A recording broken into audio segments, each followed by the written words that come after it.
Okay, तो आज हम देखेंगे एक हाउस वायरिंग, छोटे घर के हाउस वायरिंग डायग्राम के रूप में बच्चे जो काम किए हैं और इनका प्रैक्टिकल इसी पैनल पर हुआ है। तो इस पैनल के माध्यम से मैं कुछ सिखाना और कुछ बताना चाहता हूँ कि एक छोटे घर की वायरिंग आप किस तरीके से कर सकते हैं और छोटे घर की वायरिंग का क्या क्या उपकरण आप चला सकते हैं और क्या क्या चीज़ें इसमें लगा सकते हैं। तो आइए हम देखते हैं कि एक छोटे से घर की वायरिंग किस तरीके से किया जाता है। आप जब आएंगे स्टार्टिंग में तो आप आएंगे यहाँ डिजिटल एनर्जी मीटर, यहाँ पे आएंगे डिजिटल एनर्जी मीटर के रूप में। ये है मीटर हमारा। मेन पावर सप्लाई आप जब देखेंगे, पीछे से मुझे देखो, मेन पावर सप्लाई आप देखेंगे इन साइड हुआ है केसी केपिंग पट्टी, इधर केसी केपिंग वायरिंग बोलते हैं इसको। और एक केसी केपिंग वायरिंग का कोई डायग्राम आपको मैंने नहीं दिया था, लेकिन आपने अपने हिसाब से जो सीख रहे हैं बनाया है, बहुत अच्छा बनाया है। तो आप इस तरीके से देख रहे हैं कि ये डिजिटल एनर्जी मीटर है, जो मीटर में आप इन और आउट 2 पॉइंट देते हैं। कितने पॉइंट? 2 पॉइंट। आप यहाँ पे देख सकते हैं कि 2 इन और 2 आउट है।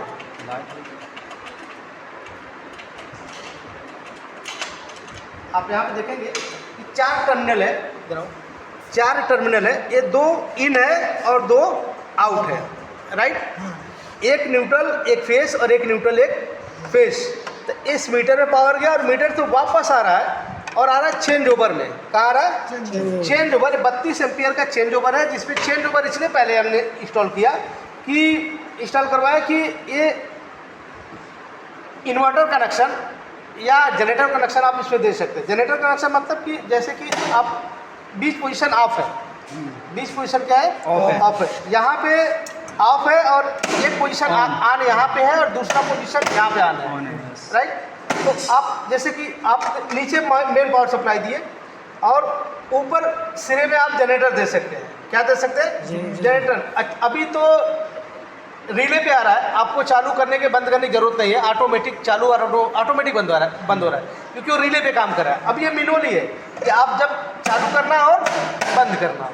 तो ये 20 पोजीशन बिल्कुल ऑफ है, नीचे ऑन है और ऊपर भी ऑन है। नीचे मेन पावर सप्लाई दिया और ऊपर क्या है? Generator power supply, right. और यहाँ से आउट आने के बाद ये एमसीबी में है, 2 पोल एमसीबी 40 एम्पियर, और यहाँ से आउट आके इस सिंगल पोल एमसीबी में है, राइट। सिंगल पोल एमसीबी से फिर आपका स्विच बोर्ड में गया। कहाँ पे गया? स्विच बोर्ड में। और यहीं से इस स्विच बोर्ड में गया क्योंकि 1 2 3 पॉइंट इससे कंट्रोल है और 3 स्विच से एक कंट्रोल है, राइट। आप हर एक घरों में देखते हैं कि एक स्विच पावर प्लग पॉइंट होता है, जिसमें टीवी या कोई और चीज उपकरण आप यूज कर सकते हैं। ये प्लग पॉइंट भी है। अब आप पावर सप्लाई चालू करके चेक करेंगे किस तरीके से काम करता है। चालू करो। ओके, तो हम इस पोजीशन में ऑन कर देते हैं। क्या हो गया? ऑन है, इंडिकेटर हमारा शो करने लगा। अब यहाँ से आप देखें फेस शो कर रहा है ना? यस, फेस शो कर रहा है। और यहाँ से आउट इसके अंदर आया चेंज ओवर 2 वे चेंज ओवर स्विच 32 एम्पियर और एमसीबी आइसोलेटर बोलते हैं, जो 40 एम्पियर का है, 2 पोल में है, न्यूट्रल फेस दोनों कंट्रोल है। और सिंगल पोल एमसीबी 20 एम्पियर, जिससे फेस कंट्रोल से इससे क्या कंट्रोल होगा? सिर्फ फेस कंट्रोल, न्यूट्रल कंट्रोल नहीं है, न्यूट्रल डायरेक्ट है। और इसी से कंट्रोल आप देखेंगे तो इस स्विच बोर्ड को पूरा कंट्रोल किए हैं और इसी एमसीबी से भी कंट्रोल है। और ये साथ डायरेक्ट, इसको क्या डायरेक्ट किए हैं? इसका कनेक्शन क्या डायरेक्ट किए हैं? ओके। तो आप जब देखेंगे कि एक से एक आपका एक पॉइंट चालू हो गया, दूसरे स्विच से दूसरा चालू है, हो सकता है ये चालू है आपका, राइट। और तीसरे से फैन है। तो आप टेस्ट करके चेक कर सकते हो। टेस्ट करना आपके पास है, चेक करके दिखाओ, चेक करके दिखाओ।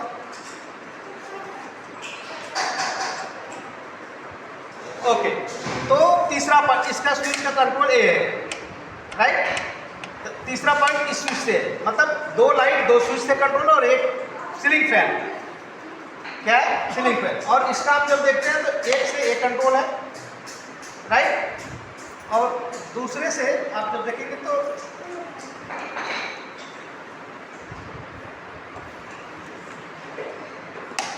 दूसरा कंट्रोल, राइट। अब इस होल्डर में और इस होल्डर में आप देखेंगे डिफरेंट है। इसको बोलते हैं एंगल होल्डर। क्या बोलते हैं? Angle holder.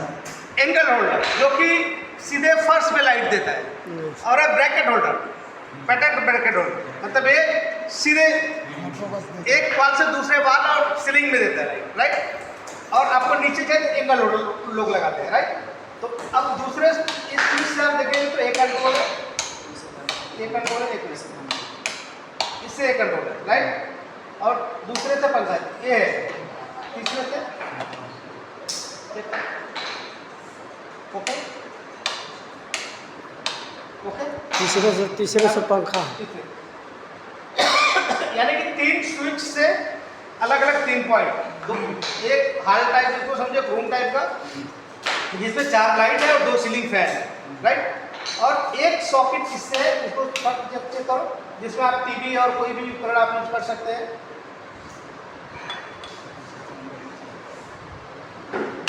ओके, तो ये भी आपका बिल्कुल परफेक्ट है। और आपने देखा कि निकालो, आपने देखा कि किट का फ्यूज क्या है? फ्यूज अधिक एम्पियर या शॉर्ट सर्किट की स्थिति में या अधिक एम्पियर बढ़ने पर ये फ्यूज क्या हो जाएगा? उड़ जाएगा। आप देखो पतली तारे हैं, क्या हो जाएगा? उड़ जाएगा। लेकिन अभी हुआ क्या कि इसमें ये फ्यूज से कंट्रोल नहीं है, ये डायरेक्ट है। बट ए बोर्ड से जो पॉइंट दे रहा है एक कंट्रोल है, ए बोर्ड से पावर का क्या जा रहा है? कंट्रोल। जैसे ही लगाएंगे देखो ऊपर चालू हुआ, यानी कि 1 पॉइंट, 2 पॉइंट और 3 पॉइंट, इससे कंट्रोल है।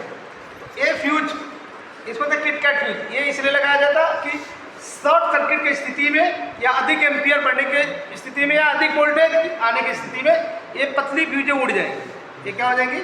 उड़ जाएंगे। और इस पोजीशन में आपके इलेक्ट्रिकल उपकरण बच जाएंगे, आपके घर की वायरिंग शॉर्ट सर्किट होने से बच जाएगी।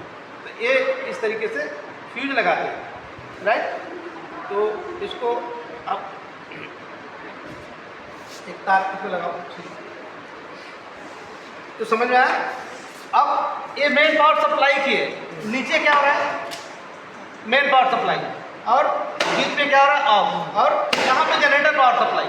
अचानक से मेन पावर सप्लाई कट गया तो एक चेंज ओवर से आपने जब ऊपर किया तो जनरेटर का पावर सप्लाई से पूरे हाउस वायरिंग की पावर सप्लाई रन करना चालू कर दी। हाँ, और जैसे ही पावर सप्लाई आया तो आपने बीच से ऑफ किया और यहाँ से ऑन किया।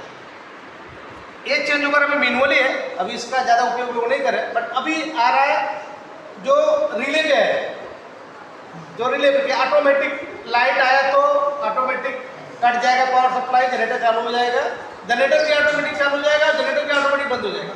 ऐसे सिस्टम अभी सब रिले पे काम कर रहा है। पहले इंसान काम करता था, अभी रिले काम कर रहा है।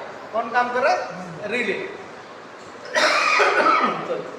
आपने स्टेबलाइजर देखा कि कभी कभी लोग पहले हाथ से खटखुट करते थे, लेकिन अभी ऐसा फुल्ली ऑटोमेटिक कि लाइन कम आए चाहे बेसी ऑटोमेटिक 220 वोल्ट देगा, राइट। तो उसी प्रकार से चेंज ओवर जो भैया है, जो रिले पे काम कर रहा है, इलेक्ट्रिकल काम कर रहा है, उसमें आपको चालू बंद करने की जरूरत नहीं है। तो आपने अब देखो कि फ्यूज में आपने फ्यूज जैसे उड़ गया था, फ्यूज लगाएंगे, तीनों का प्लग पॉइंट क्या हो जाएंगे? चालू। तो फ्यूज लगाने के समय ये ध्यान रखना कि पूरे पावर सप्लाई को क्या करना? ऑफ करना। जैसे ही फ्यूज उड़ेगा आपका इंडिकेटर बंद हो जाएगा। जैसे फ्यूज उड़ेगा आपका इंडिकेटर क्या हो जाएगा? बंद हो जाएगा। तो हमें पता चलेगा कि बोर्ड में, स्विच बोर्ड पे पावर है कि नहीं। पहला तो ये भी एक सूचना है, जैसे आप फ्यूज उड़ गया, इंडिकेटर में क्या हो गया? पावर सप्लाई क्या होगा? और जैसे आपने फ्यूज लगा दिया, पावर सप्लाई इंडिकेटर में आ गया। तो एक प्रकार का सूचना मिल जाता है कि आपके घर में पावर सप्लाई है कि नहीं है, फ्यूज के माध्यम से। यहाँ तक राइट।